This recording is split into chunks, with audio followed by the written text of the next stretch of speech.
Well, what's going on, gang? It's nice to see you today. Hope you're all having a wonderful day. This is the Sparrow Knives Strix. And this is a cool knife. I've had this for a little while. Sorry, Lefty. It's moving on to the next reviewer here pretty quick.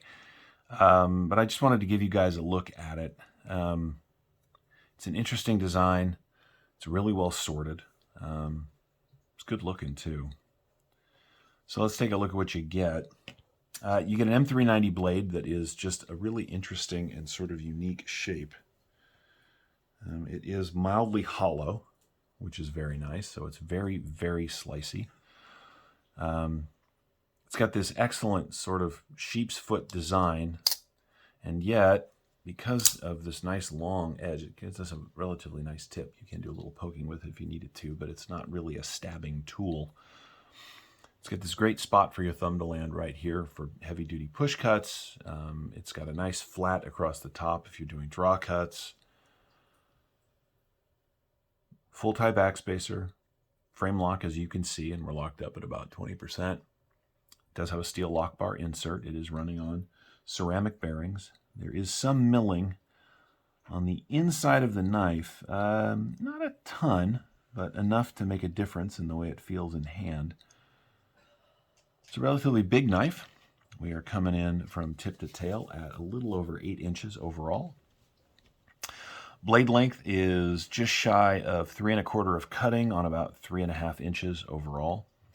Grip area. Now, you can come forward into this sort of flat spot, so I'll measure that too, but the natural space is back here, which is a fairly long distance from the blade edge to here, but it's a nice cutter just the same.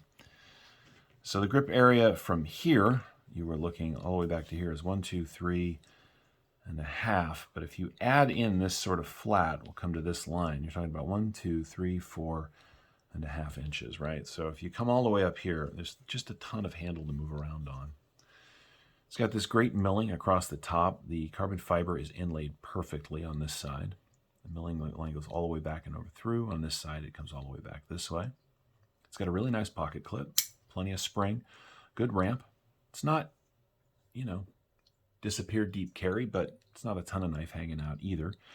It's got a lanyard spot on the back of the titanium backspacer that is not obtrusive. It's very visible, but it's not obtrusive. And of course, you're going to give somebody a little bonk on the back of the head. It gives you a little something to do it with as well. I'm not suggesting you do that, but it's there if you needed it.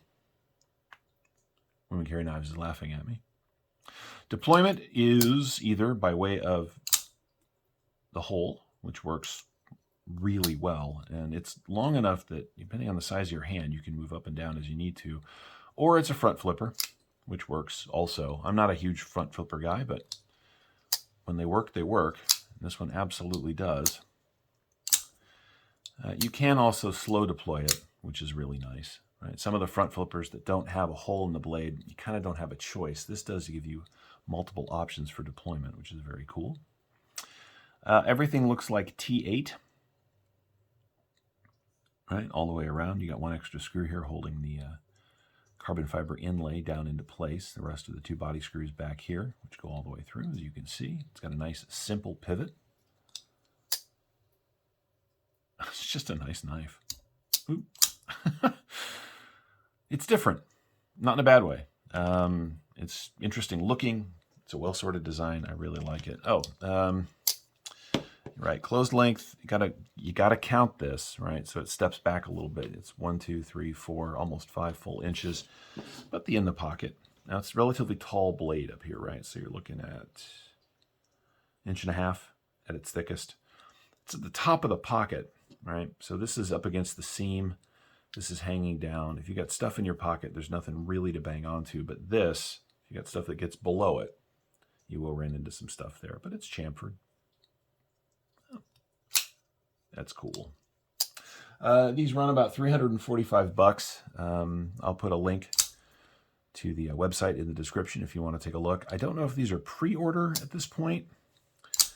I'm not really sure where they are in the process, but I'll put a link to the website so you can check it out, and certainly to the Instagram page. Let's do some size comparisons.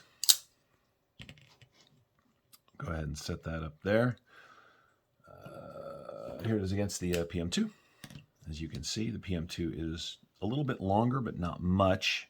These are definitely similar in hand because of the thickness in the handles and the overall sort of shape. So if you like the way a PM2 feels, this is very, very similar.